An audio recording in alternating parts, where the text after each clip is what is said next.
Discussing about the third lesson that is the Delhi sultans.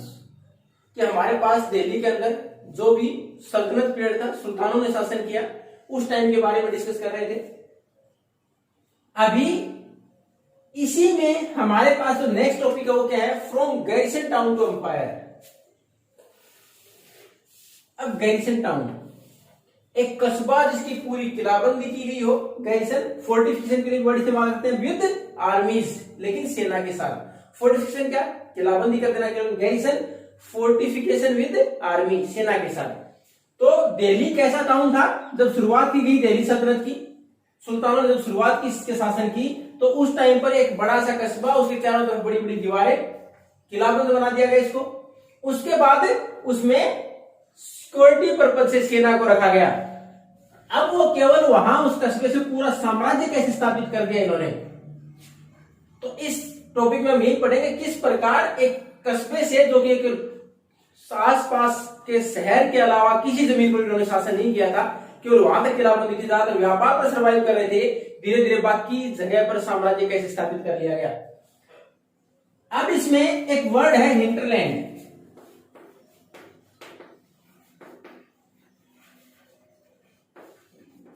Hinterland अपने जो भी कस्बे थे या शहर थे, जैसे दिल्ली थी, शुरुआत में इन्होंने ज्यादातर उस कस्बे के अंदर व्यापार के द्वारा और आइदर फ्रॉम ट्रिब्यूट या फिर आसपास के जो दूसरे बड़े टाउन थे उनके राजाओं से ट्रिब्यूट लेके ये सारा अपना शासन चलाते थे।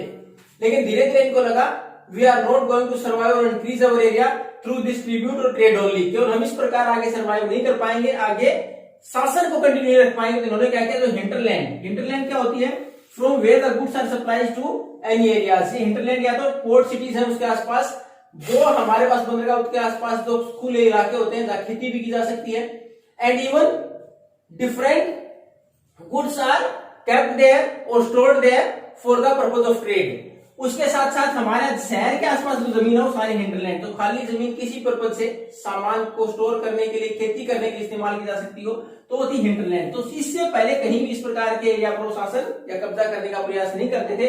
लेकिन जैसे जैसे इनको लगा कि अब हमें शासन को और बढ़ाना पड़ेगा, रेवेन्यू के सोर्स को और बढ़ाना पड़ेगा, तो इन्होंने इस लैंड के ऊपर भी कब्जा करना शुरू कर दिया।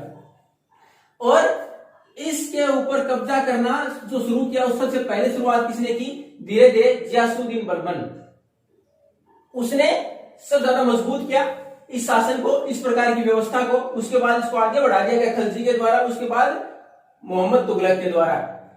अब इन्होंने इस एरिया के ऊपर कब्जा किया। कब्जा करने के उपरांत इन्होंने रेवेन्यू के लिए उन जगह को खाली कराया गया, गंगा यमुना दोआब। एक वर्ड पहले भी पढ़ चुके आप, दोआब। आब रेफर्स टू वाटर, और दो इट इज वन डिजिट, एक संख्या है, इट इज ए नंबर। दो आब यानी दो नदियों के बीच का इलाका, तो गंगा यमुना के बीच का इलाका था, उसके ऊपर इन्होंने कंट्रोल किया, जिन्होंने जो हमारे पास सुल्तान थे इन्होंने।